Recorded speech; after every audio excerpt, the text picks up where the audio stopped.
Good afternoon, everybody, and welcome to our seminar on self-action leadership. I'm thrilled to have you here today to share with you on one of the topics I am most passionate about, and one of the things that helped me to actually get to this point in my life. Self-action leadership. I just want to start off by sharing a poem with you from the poet Robert Frost, who said back in 1920, "Some say the world will end in fire, some in ice. From what I've tasted of desire, I hold with those who favor fire. But if it had to perish twice, I think I've seen enough of hate to say that for destruction, ice is also great and would suffice." As we think in our day and age of the calamities that we face, much like those of Robert Frost's generation in 1920 following the Great Flu Pandemic in World War I, we find ourselves often feeling a sense of fear about the future. My message today is that regardless of when the world does or does not end, what really matters most in our lives is what we are doing in our own lives. Because in the end, it's not so much about the end of the world, but it's about our own end. One of these days, we're all going to kick the bucket, right? And I believe that our primary focus should be on making ourselves the best we can be and having confidence and strength and faith in the midst of terrorism, global terrorism, and all of the things that are such tremendous challenges for us today. Now, the goal of the Southerian model is to create a self-help theory of everything. Those of you that may not be familiar with that term, a theory of everything simply refers to a general equation or theory or model or construct that describes essentially everything in the known universe. Albert Einstein made a lot of progress on this with his great theory of relativity, E equals mc squared. Quantum physicists in intervening years have likewise made great progress. And some of you may have even seen the movie that recently came out, The Theory of Everything, starring Eddie Redmayne as the great physicist Stephen Hawking. He and his colleagues and others have made progress, but they still haven't done it. It's still that elusive concept that is sometimes referred to as an ultimate theory, a final theory, a master theory. String theory is also related to it as well. And it's held up as sort of the holy grail of physics. I've always been fascinated by that. I'm no good at physics or math or those subjects, but as a self-help expert, as a leader in the field of personal development, I've been curious and I've been asking myself over the course of 10 years now, a full decade, if there were such a thing as a self-help theory of everything, what would it look like? My seminar today is presenting the results of this research that I've done. I don't claim necessarily to have perfectly accomplished it, but having undertaken it has been a wonderfully satisfying experience, not only in the way it's helped me in my own life, but in the way it's now empowering others in theirs as well. Now, why a self-help theory of everything? Number one, the change, improvement, and progress of any group or entity begins with the individual. We can't change nations, or even families for that matter, until we change individuals. It always starts in the hearts and minds of individuals. Okay, then it goes to couples, families, neighborhoods, schools, organizations, cities, states, nations, and even the world at large. But it has to start back with the individual, with me and with you. Now, self-action leadership is all about you as a result of that. All about your own personal development on a holistic level, touching all different aspects of your life. Now, a quick little information about myself so that you get to know the presenter. I live in the Houston, Texas area. Haven't always lived in Houston. I was born and raised in Utah, and I also spent 7 years in Arizona. I graduated from high school in Spokane, Washington, lived 4 years in Georgia and 4 years in Canada. So as you can imagine, my wife and I are sick of moving. Don't get me wrong, it's been a wonderful experience that I greatly value, but we're relieved to finally be in a place where we're not going to be moving anywhere anytime soon. These are some of the things that I enjoy, some of my personal hobbies. I have been professionally writing since 1995. I got my first writing job writing for a local newspaper in my little rural community that I grew up in Utah, covering sporting events and local city council meetings and other events of that nature. Since then, I've published 4 books and hundreds of different articles in different newspapers and periodicals. I've been professionally training since 2005. I started out as a youth motivational leadership expert, teaching personal leadership seminars to young people, high school and college age students, some middle school students. In 2005, I started teaching soft skill seminars for adult audiences and corporate audiences. And since then, I've done that on a variety of different soft skill topics throughout the English-speaking world. I have a bachelor's degree in English from Utah Valley University in Orem, Utah, and a doctorate degree in education from Fielding Graduate University in Santa Barbara, California.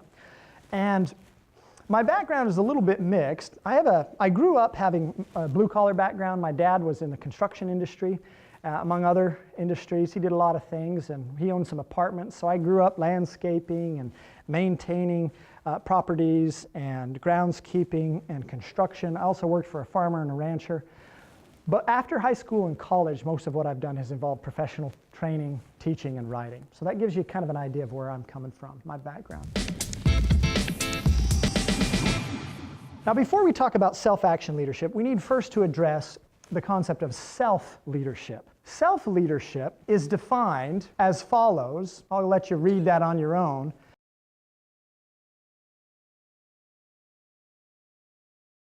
Isolating it down into its essence, it's just simply the leadership of self, which means know it or not, like it or not, we're all self-leaders. The question is not whether we are, the question is how effective we are at leading ourselves. And the goal, of course, is to increase that effectiveness. Now, self-leadership says, as Gandhi once said, that you must be the change you wish to see in the world or any other entity of which you are a part. Self-leadership requires proactivity. In the words of Stephen R. Covey, proactive people develop the ability to choose their responses, making them more products of their values and decisions than their moods and conditions. Now, I want you to think for a second, when you wake up every morning, I want you to think of the person that pops into your mind when you are getting ready or driving to work, who you're thinking, now what is the emotional flavor of the day going to be today, or the emotional flavor of the week? That highly volatile person. You never really know quite what you're going to get. They're unpredictable.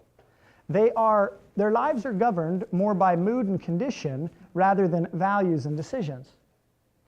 That's the reactive person. Self-leaders are the proactive people. And now I would like for you to think in your mind, who's that person that you wake up in the morning or you go to work with, and they are the one who is uniquely unflappable. Come rain, come snow, come sleet, come hail, their positive attitude and effective work demeanor will prevail. That's what I'm talking about when I talk about the proactive person, the self-leader. Now, self-leadership is about designing your own world. Another great quote from Dr. Covey. We are responsible, he says, for our own effectiveness, our own happiness, and ultimately, I would say, for most of our circumstances. Now, notice he says most here, not all. We don't live in a world where everybody starts off on equal footing. It's not a fair playing field when we start out in life. So he does not say all. Furthermore, bad things sometimes happen to good people, and it's not of their doing. Sometimes bad things happen to good people because good people did something that was irresponsible or negligent. But other times bad things happen of no fault of their own. Drunk driver hits them on the road, not a whole lot you can do about that, usually. But proactive people have the capacity to say, regardless of what happens to me, I can still choose how I respond to what happens to me. And therein lies my greatest destiny, regardless of where I started out. This is why, and especially in the great United States of America, our country where we live, this is why people like Oprah Winfrey can go from poor female African American in rural Mississippi, poorest state in the Union, when segregation was still the rule of the day, to where she is now, one of the most influential people in the world. The first African-American female to become a billionaire with a B. That's why we can get people like Oprah. Because you give someone like Oprah 30 years in proactive self-leadership, she'll change the world. Responsibility, one more time from Dr. Covey. The ability to choose your response, making you a creator of your experience rather than merely a victim of your circumstance. All of us have our own little world, a metaphorical world, if you will. And in this world, there are certain things that we can control. And in the universe wherein this world resides, there are certain things that we cannot control. And the only things, in all of my research, the only things I've been able to come up with that we really truly can control are three things: what I think about, what I say, and what I do. And when you think about it, that's not a lot of control. Most of the things and all of the people in this world and universe, we can't directly control. We might be able to influence, but we cannot actually control them. We can only control ourselves. Therefore, the proactive person spends most of his or her time focusing on what I can do inside of my world, not outside. Because I can't control the outside stuff, but I can control the inside stuff. And in the words of Otto Rank and Plutarch, they both are credited with saying this, one of my favorite quotes of all time, they say, "What you become inwardly changes your outer reality." I've seen these truths in my own life. I didn't come out of the womb with a suit on teaching seminars. In fact, the first time I tried to teach professional seminars, the organization didn't invite me back. The second time, the organization said, "Try again in 5 years." All of you are familiar with failure. All human beings have experienced failure. I'm no different. And what I have become in my own career is not a result of changing anything outside of me, but it is focusing my efforts on what it is I could control, because therein lies my power to create my destiny. To change my outer reality, which is why I'm in a suit teaching a professional audience today instead of digging weeds for someone like I did back when I was a teenager. Nothing wrong with that. That was a great job when I was there. But I didn't want to be digging weeds for the rest of my life. Self-action leadership has helped me to do that. Not because I got angry at my boss and said, "You need to give me a better job," but because I said, "Wait a second, you need to become something, Jordan, if you want something better than this." Now, why is self-leadership important? And what does it have to do with leadership, generally speaking? If we ever hope to be effective leaders of others, we need first to be able to lead ourselves effectively. How can you expect to lead a team or a group if you can't self-regulate, self-control, self-discipline your own life? Dr. Christopher P. Neck, Dr. Charles C. Manns, these are the two most prolific scholars in the world on the subject of self-leadership. Christopher Neck was actually a member of my dissertation committee. Great guy. Charles Manns founded the field back in 1983. Wonderful, wonderful men. They practice what they preach.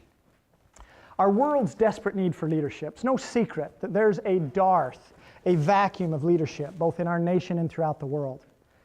How can we expect to create or to develop the leaders we need if we don't first have the self-leadership capacity germinating inside those would-be leaders? Some quotes for you. Lee Ellis, a good friend of mine and a colleague, is a former prisoner of war, served 5.5 years in the famous Hanoi Hilton over in Vietnam. Remarkable, remarkable. He was an Air Force fighter pilot, and down his plane went after, fortunately, he survived those 5.5 hellish years, and in intervening years, he's become a leadership expert and consultant. This is what he says.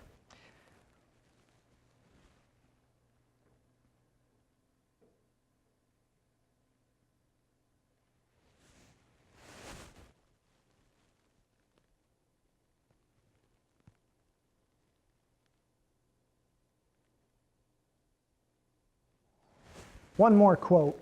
Famous religious leader and author, Gordon Hinckley.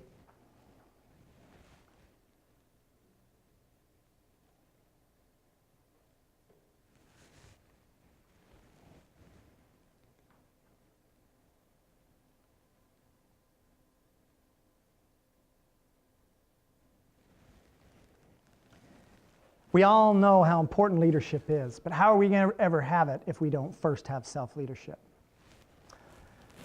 Also, the need for SL at all levels of an organization. James G.S. Clausen, esteemed professor, Darden Graduate School, University of Virginia, tells us this.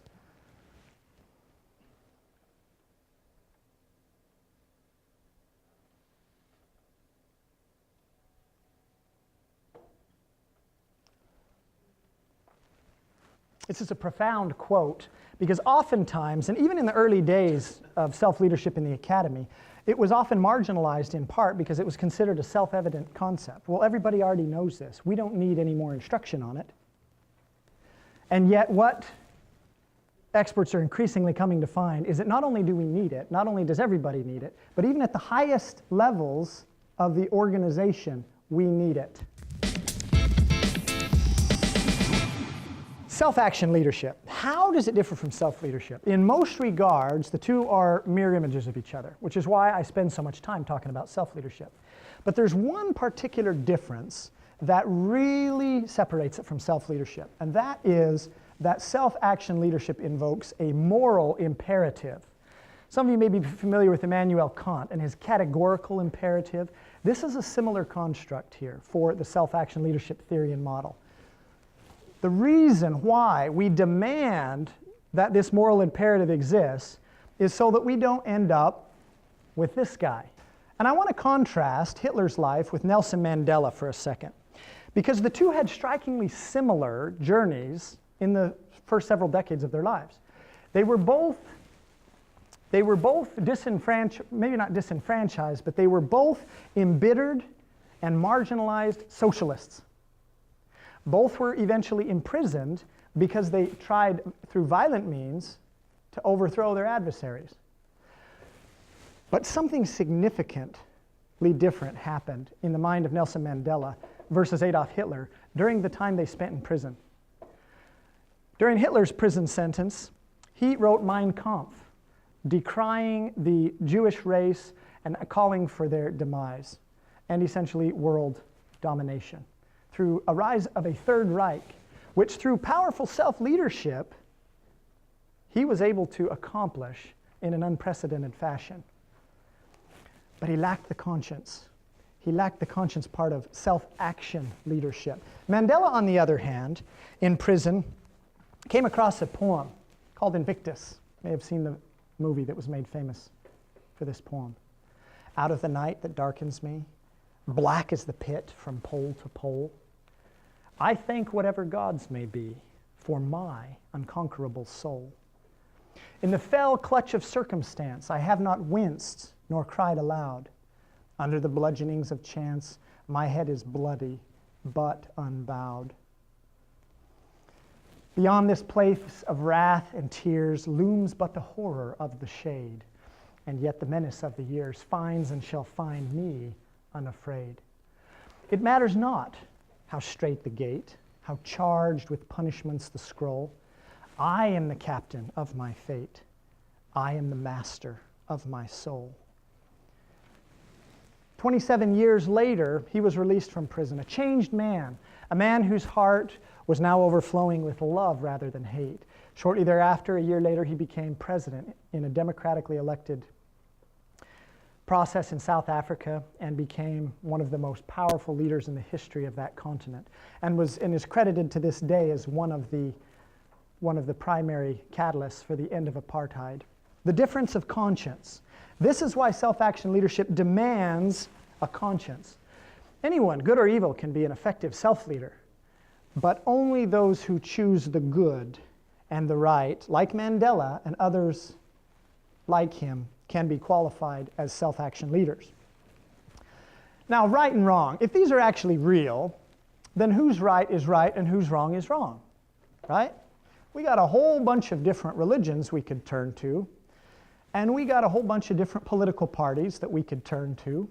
But in the end, truth is non-denominational and non-affiliative. Truth just is.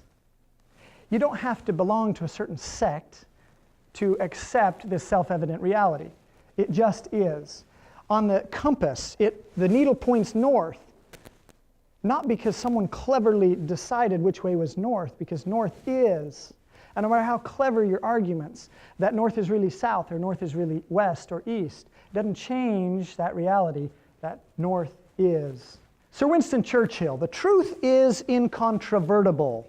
Malice may attack it, ignorance may deride it, but in the end, there it is. Now, who's going to tell you when you're doing something wrong? You are. I'm not here to tell you how to live your life. Freedom Focus is not here to set up a new religion. We are here simply to invite you to listen to your own conscience and to go and look in the mirror and self-examine your own life. In the words of the poet Dale Wimbrough, When you get what you want in your struggle for pelf, and the world makes you king for a day, go to the mirror and look at yourself and see what that man has to say. For it isn't your father or mother or wife whose judgment upon you must pass. The feller whose verdict counts most in this life is the guy staring back from the glass. You may be like Jack Horner and chisel a plum and think you're a wonderful guy, but the guy in the glass thinks you're only a bum if you can't look him straight in the eye. He's the feller to please. Never mind all the rest, for he's with you clear up to the end. And you've passed your most dangerous, difficult test if the man in the glass is your friend. All of us have this conscience within, the light within. Angel on your shoulder, devil on your shoulder if you wish, whatever imagery will help you. But all of us have this sixth sense. You don't have to belong to a particular faith or hold to a certain ideology or philosophy or vote a certain ticket to have a conscience. All human beings have one. And the invitation of self-action, leadership, and freedom-focused is to return to that inner light that can guide us in our lives. Michael Faraday, an English scientist of all things, once said this: I will simply express my strong belief that the point of self-education, which consists in teaching the mind to resist its desires and inclinations until they are proved to be right, is the most important of all, not only in things of natural philosophy or science, but in every department of daily life. How right he was, Faraday. Now, you can also decipher between right and wrong. This is not all about conscience. You also have a brain, thank goodness. You also have experiences, your own and that of others, wherein we can derive wisdom. Therefore, we can create a balance between conscience, experiences, or common sense, and rationality that will help us to be able to best access truth in our own lives and companies. Now, this concept of a balance between things comes from Aristotle. He put forth a philosophy called the golden mean, which basically says that virtue, or the good, or the right, or the true, is, as a general rule, always going to be a balance between excess and deficiency. Some of the craziest people in our society, typically those on the far extremes of one persuasion or the other. As we become more balanced, that helps us, regardless of what it is we're undertaking, to better access the right decision for the right time with the right individuals.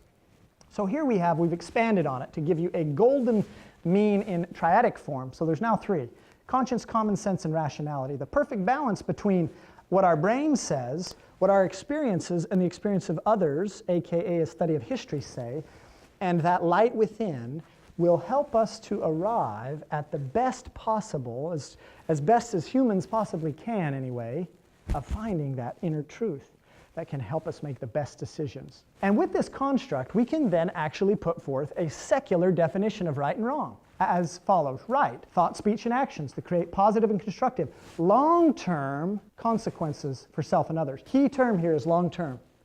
Okay, there are a lot of things that feel right or seem right in the moment that end up down the road proving themselves to be terribly wrong.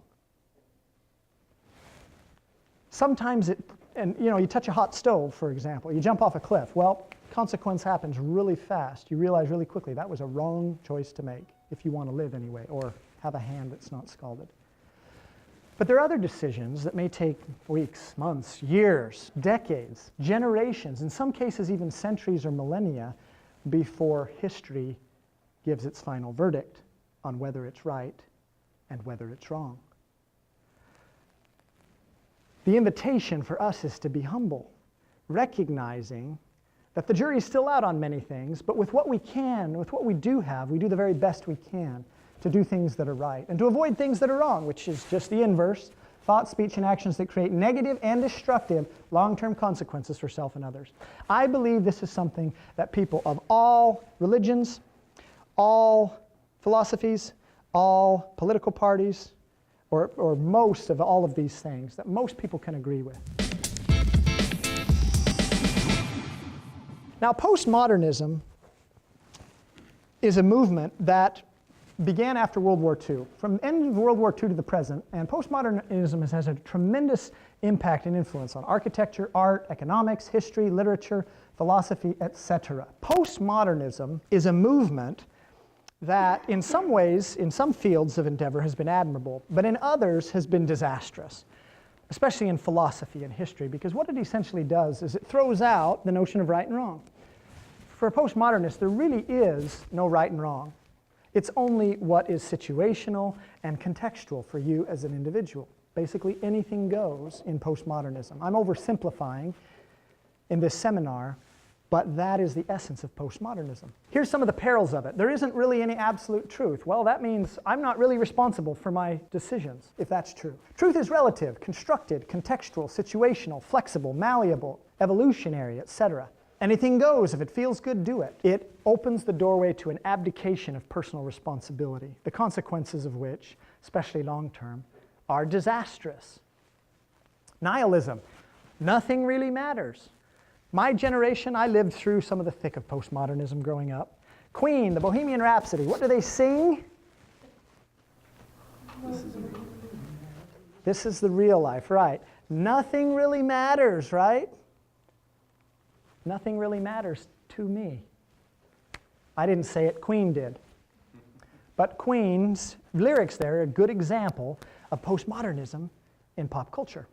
Now, postmodernism, we would like to think that it's dead, and we weren't the first ones to seal the casket on this. Edward Dawkes, a British novelist, wrote an article almost 4 years ago, 3.5 years ago, and says the dominant idea of our age, and I'm quoting him now, postmodernism, has a death date. He called it September 24th, 2011. Now this might sound rather arbitrary, but he tagged this to a specific event. The Queen Victoria and Prince Albert Museum in London was opening up its first ever international type world-class display on postmodernism, insinuating that maybe this is starting to creep into the pages of history. That's why he places that date on it. Dawkes says, quote, "The postmodern solution will no longer do as a response to the world we now find ourselves in." And he puts forth a solution. He calls it the age of authenticity, which brings in specificity, values, and authenticism, the gold standard. Now, the age of authenticity, freedom focus exists to promote the philosophical or the self-help component of this brand new age. We'll leave architecture and politics and economics and pop culture and journalism and all the rest to experts in those fields. We'll stay focused on what we're good at. Here are some of the key components of the age of authenticism. Self-honesty and organizational transparency. Once again, it always begins with the self and then becomes an outgrowth into the larger entities of which selves are a part. Equating it with self-actualization rather than deviance from traditional values and pragmatic mores. See, a postmodernist would argue, I am being authentic because I'm doing my own thing. And that is being authentic to my own wishes or desires or inclinations. An authenticist, on the other hand, would say, well, wait a second. What about duty to self and others? What about the consequences of my decisions? What about the things that come tomorrow from what I do today? And as a result, I am no longer shooting for just becoming the most unique person I possibly can be, but becoming the most fully actualized person. And we will return to this term later when we introduce the Sal theory. Acquiescing that truth is, and that in the words of, and these aren't my words actually, this comes from a rock band called Arcade Fire. Anyone heard of that rock band in here? Several of you. Okay, this is lyrics right out of one of their songs. Some things are good and some things are right. I agree with you, Arcade Fire. We hope for a more fully flowering of this age in coming years and decades. Now, authenticists from the past, I want to share with you some individuals who, in my estimation, based on my study of history, can qualify as being genuine authenticists. Because there were many authentic people from the past, even in some of the darkest periods of world history. And here's just some of them. For those of you that may not know, William Wilberforce is the driving force behind the end of the slave trade in Great Britain, decades before we accomplished the same in America. The Brits had us beat by a long shot there, thanks to William Wilberforce. Abraham Lincoln later made it a fact for us. Thank the good Lord for that. As a self-action leadership expert, I highly encourage people to study history, find authenticists in history, and study their lives, because it will empower you with a vision of what this means and help you to better be able to practice this in your own life. Now, laws and principles exist. Always have, always will. Postmodernism tried to erase this fact. We're trying to put it back on the sheet where it always was in the first place. What true principles, as they are related to universal laws, is they help us accomplish what is called existential growth. Now when you see a word like that, you may be like this guy, what? It's one of those $1,000 college words that people usually don't like. And so I want to try and make this as simple as possible because it's really not that difficult, at least in the way it can be made very difficult, but we like to keep things simple as much as possible. In the words of one of my favorite TV op-ed news personality, I'm a simple man. I like to keep things simple. So here we are, existential, of or relating to your existence. That's it.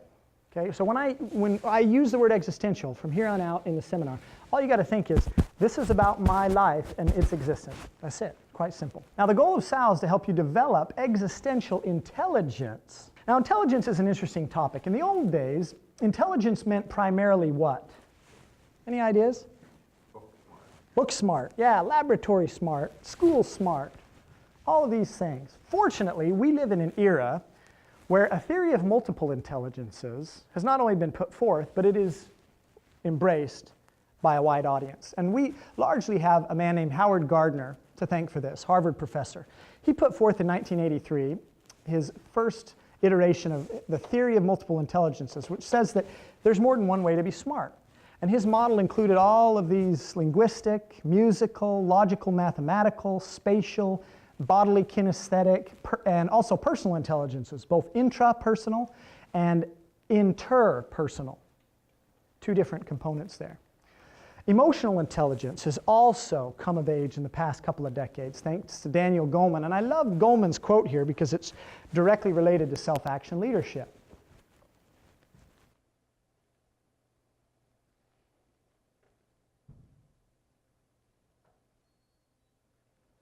The goal, therefore, of self-action leadership, we don't want you to just be book smart. We don't want you to just be emotionally smart.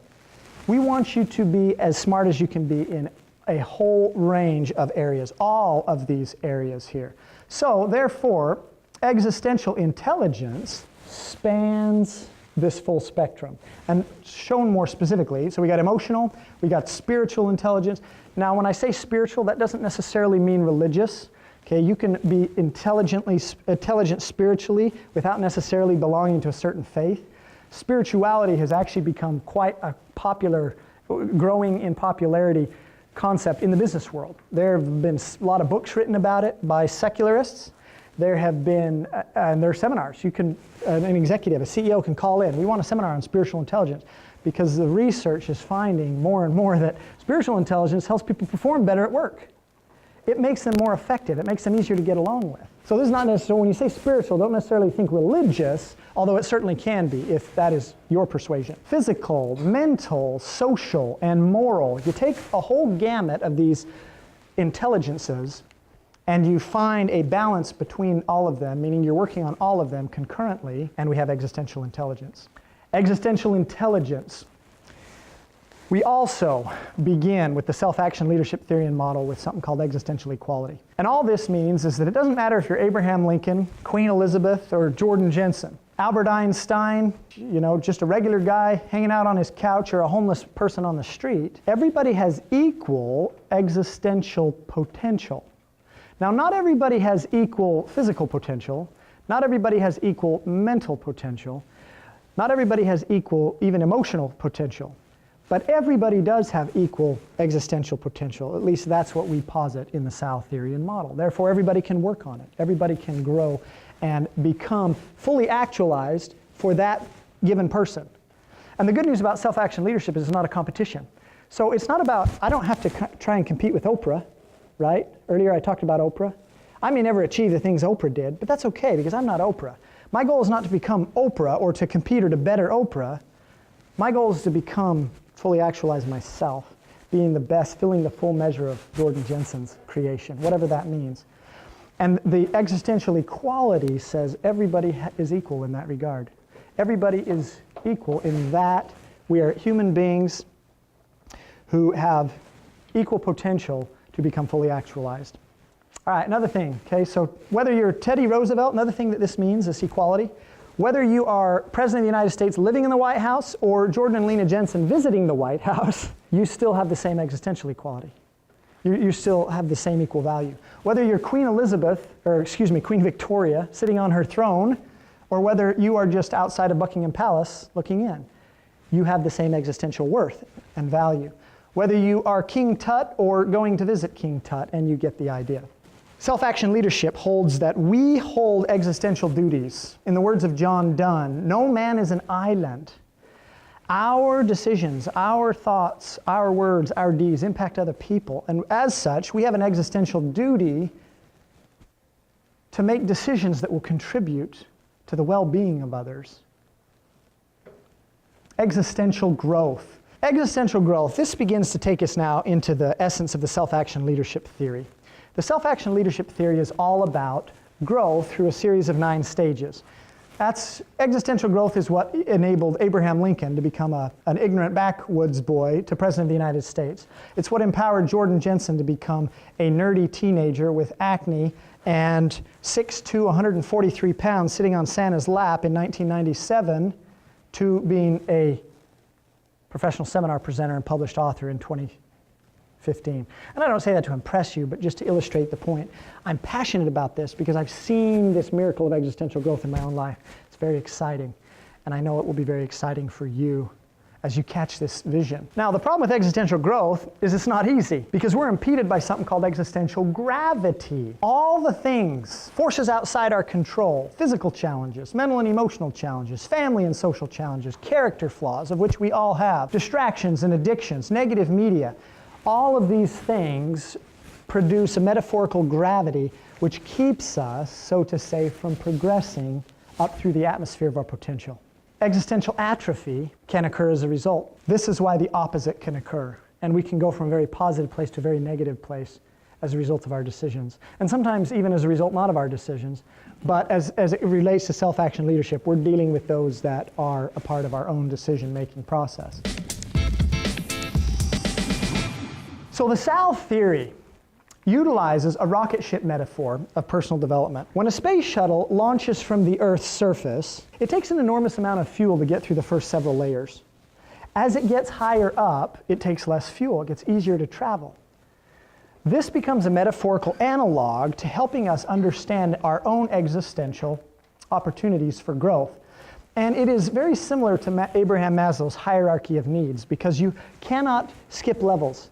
You have to go from one step to the next as a self-action leader, just as a human being. And level 5, of course, is self-actualization. Level 8 is very similar in the SAL theory. So what we have now here is we have this metaphor. Here's the atmosphere, here's outer space. We have the troposphere, the stratosphere, all the layers of the atmosphere, and then deep outer space. And this becomes a metaphor for our own existential growth, whereby we pass through different stages of education, stages of practicing, stages of refining and polishing, eventually realizing actualization of our own. And the coolest part is, that's not where the progress ends. Even after becoming actualized, we can then become leaders of others, helping them to in turn become actualized. And then we can go even further to self-transcendence, where we no longer digress, because you can certainly digress even if you've reached a certain level.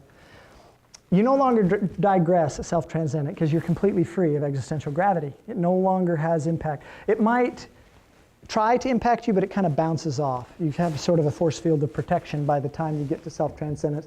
And those who reach the highest level of all, the creation stage, they're the ones that start new organizations and sometimes even whole new schools of thought. Think Socrates, think Jesus Christ, think Siddhartha Gautama and the Buddha, think Confucius. These are individuals, Mother Teresa, Gandhi, Martin Luther King Jr., who ended up actually adding significant creations because of their contributions. Now, a quick SAL theory example. Take a doctor. Little kid learns about a doctor. Stage 2, a kid starts dreaming, you know, I'd like to be a doctor someday. I should maybe try a little harder in my science classes.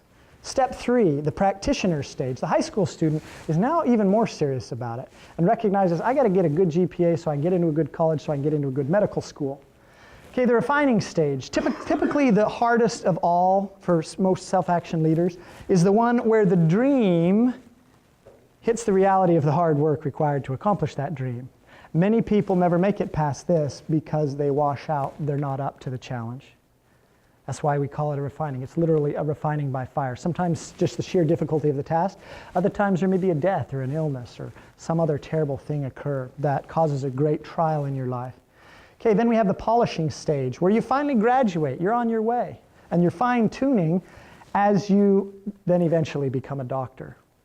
And then at some point, you go to the leadership stage. You're now managing other doctors and leading and helping others to become fully actualized. And then some will even go further than that, where they say, you know what? I think I'm going to go start my own hospital. I think I'm going to go start my own movement. Or they come up with a cure that is dramatic. Now, this is a very generic example, but I share it with you just to give you an idea of how this process works. Now, existential standing, okay, the level that you're on at any point. Just another quick definition. Now, pursuing existential growth is made possible by liberty. Now, people have different beliefs about why we have liberty in the first place, okay? And we are fortunate as Americans to have additional liberties based on our Constitution and our country. But regardless of what your beliefs are, the fact is we are at liberty to choose our thoughts, speech, and actions, okay?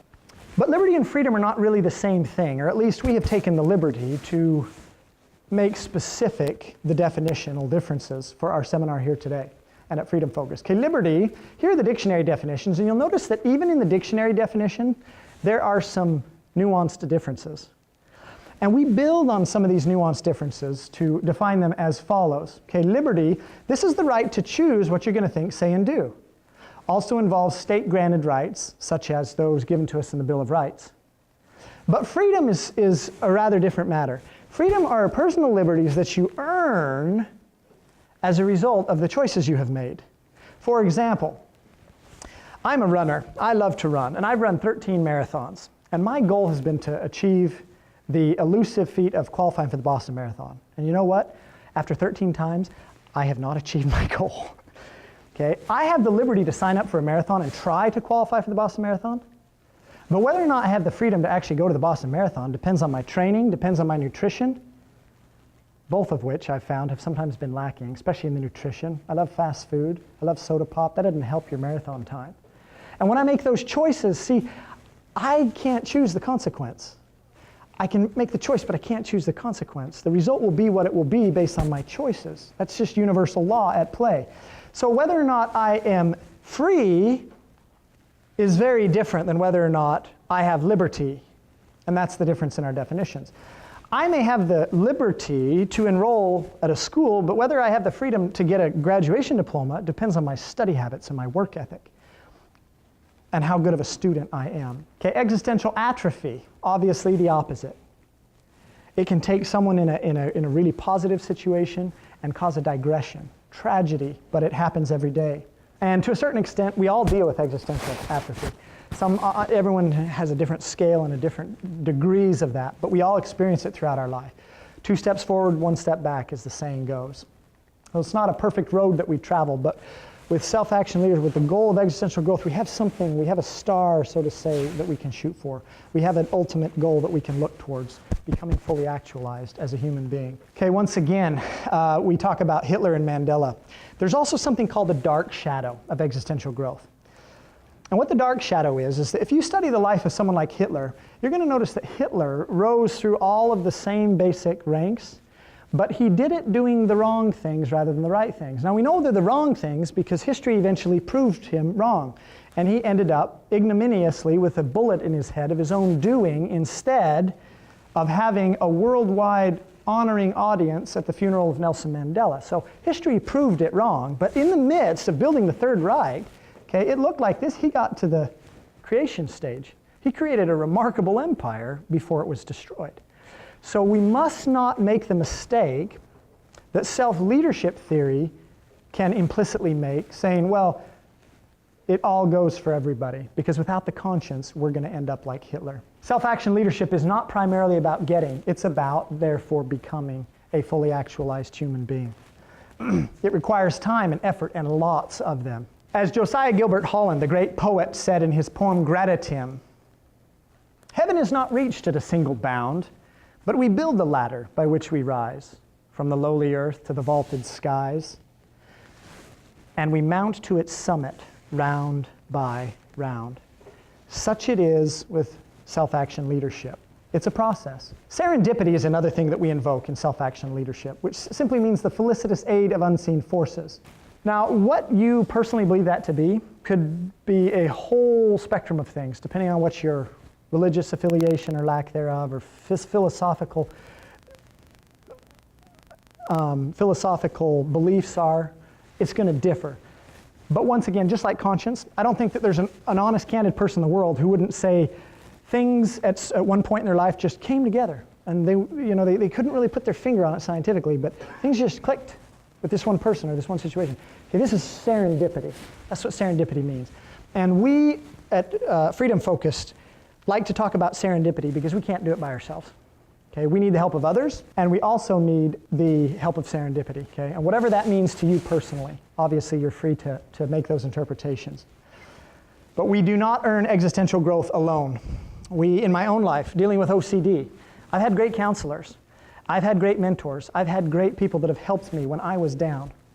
I didn't get here all by myself.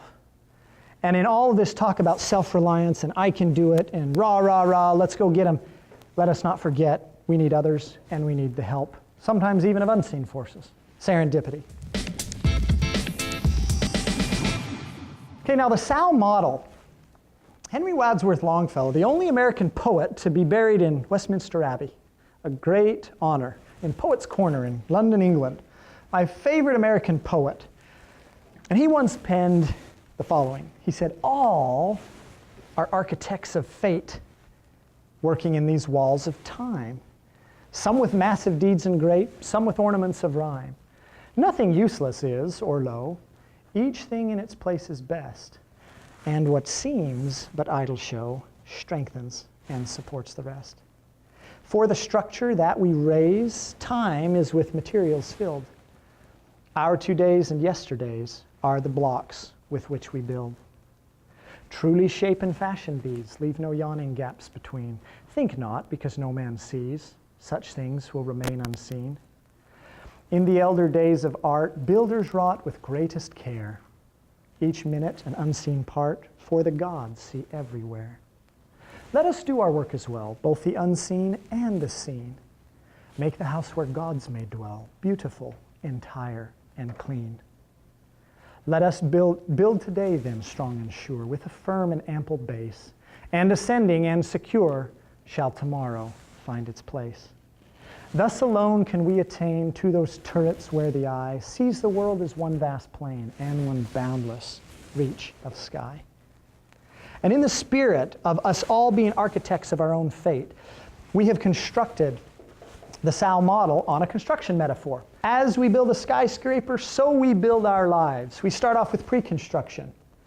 Then we go to constructing the foundation, constructing the superstructure, and eventually maintenance and upgrades. And 21 different subsidiary topics that relate to our own personal development. So this slide goes through the 21 different stages of construction, talks about why we need to root our pile foundation into bedrock and concrete. We can't just have it floating there on the surface. All of those different principles. And we have turned this into a model for the holistic self-development of an individual human life. We start out with planning and preparation, drawing up blueprints. We go to developing an integrity-based character, which is analogous to building the foundation. Then we take action on our plans. That's building the superstructure. And then we have observation, analysis, and change based on how we're doing along the way. And it becomes a never-ending cycle. And hopefully, the structure of our lives will not be like the old tin shed torn down after 50 years, but it might be like St. Paul's Cathedral, there hundreds of years later. Those blueprints that I talked about, that we do in the planning stage, a self-declaration of independence, where we do as Thomas Jefferson did. Instead of enumerating the grievances of Great Britain, we enumerate our own areas of improvement and what we're going to declare our independence from within those realms of which we can control our thoughts, speech, and actions. Then we go to drafting a self-constitution. We become the James Madison of our own lives. And we have a preamble, which is our personal vision. We write Article 1, which is a personal mission. Article 2, which is personal values, identification, clarification, and prioritization. Article 3 is personal standards. Have you ever really thought about what are my standards? What will I do and what won't I do? When the rubber meets the road, am I going to do this or am I going to do that? What are my standards? What are my long-term goals? What's my vision of the future there? A SAL advisory board is a collection that the self-action leader makes of individuals, either living or dead, could be historical figures in the past. About half of my SAL advisory board is no longer living. And most of those I never knew personally. They're just people in history, like Ralph Waldo Emerson or Abraham Lincoln, who I said, you know what? I've studied this person's life. I kind of want to be like them in various ways. I'm going to put them as my SAL advisory board. It becomes a creative mode of inspiration for who we want to become on our own journey towards self-actualization. Article 6, 7, 8, 9, if you want additional content, you can put that in there. Obviously, it's yours. This is not ours, this is yours.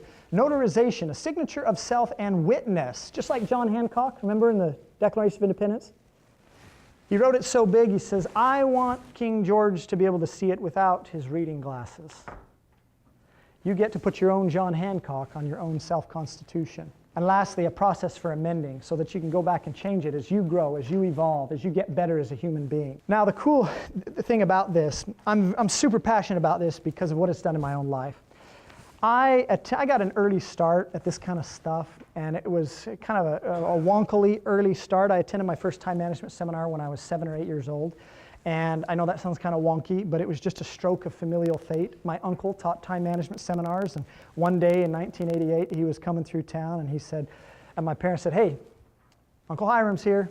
We're going to go listen to him teach a seminar. And when you're 7 or 8, you do what your parents say, right? So here I was at the seminar.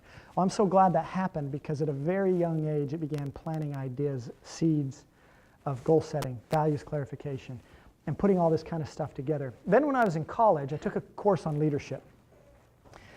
And in this leadership course, our final project in lieu of a final test was to create a personal leadership statement. And I became so enthralled by the concept that I could become an architect of my fate. I could draw some plans here and then live according to them. That was one of the only assignments of my whole academic career I actually saved. And I kept it on my computer and I kept working it, working it, working it. And today I have my self-constitution. It has been amended many times as I have grown and as I have matured and as I have progressed. And I don't always live according to it perfectly. But I do believe that there is a certain nobility in trying, in making the effort. For those of you that may be interested, we have templates so that you can create your own Declaration of Independence and Self-Constitution online. Here's the information for that, if you would like to take that down. George Washington Doane, life sculpture. Chisel in hand stood a sculpture boy with his marble block before him. And his eyes lit up with a smile of joy as an angel dream passed o'er him. He carved it then on the yielding stone with many a sharp incision. With heaven's own light the sculptor shone. He'd caught that angel vision. Children of life are we as we stand with our lives uncarved before us, waiting the hour when at God's command our life dream shall pass o'er us. If we carve it then on the yielding stone with many a sharp incision, its heavenly beauty shall be our own, our lives, that angel vision. The power in a seed. Did you know that the mighty redwood begins with a seed that's about 1/5 the size of that mark? That was about the smallest mark I could get my computer to make. I'm not much of a graphic designer, but that was about as small as I could get. That's still a lot bigger than the seed of a redwood. What so many human beings often forget is that we're all Queen Victoria or King Tut or President Roosevelt in embryo. We may never be the president of a country, but our capacity, our potential to become fully actualized human beings, whatever that means for our unique individual person, is equal for everyone. What a little seed can become. Recently, Lena and I were in England, and I've always been fascinated by English oaks. I was so thrilled to finally get to see one. Here was the best one I could find during our time in England. And you can see with Lena standing there kind of how big it really is. Well, I have brought with me today a little bag of seeds. These are seeds that fell from that very tree in England. And I want you to just take a look at it. and be inspired for a second, if you will, at what can come from a wee little acorn. Rudyard Kipling, the famous British poet, wrote a tribute to a man named Leander Starr Jameson for a famous raid that he made in 1895, prior to the Second Boer War. This man's character was greatly admired by Kipling. Kipling had great respect for him, and he penned this poem in his honor, and I share it with you here today. If you can keep your head when all about you are losing theirs and blaming it on you, if you can trust yourself when all men doubt you, but still make allowance for their doubting too, if you can wait and not be tired by waiting, or being lied about, don't deal in lies, or being hated, don't give way to hating, and yet don't look too good nor talk too wise. If you can dream and not make dreams your master, if you can think and not make thought your aim, if you can meet with triumph and disaster and treat those two impostors just the same, if you can make one heap of all your winnings and risk it all on one turn of pitch and toss, and lose and start again at your beginnings and never breathe a word about your loss. If you can force your heart and nerve and sinew to serve your turn long after they are gone, and so hold on when there is nothing in you except the will which says to them, hold on.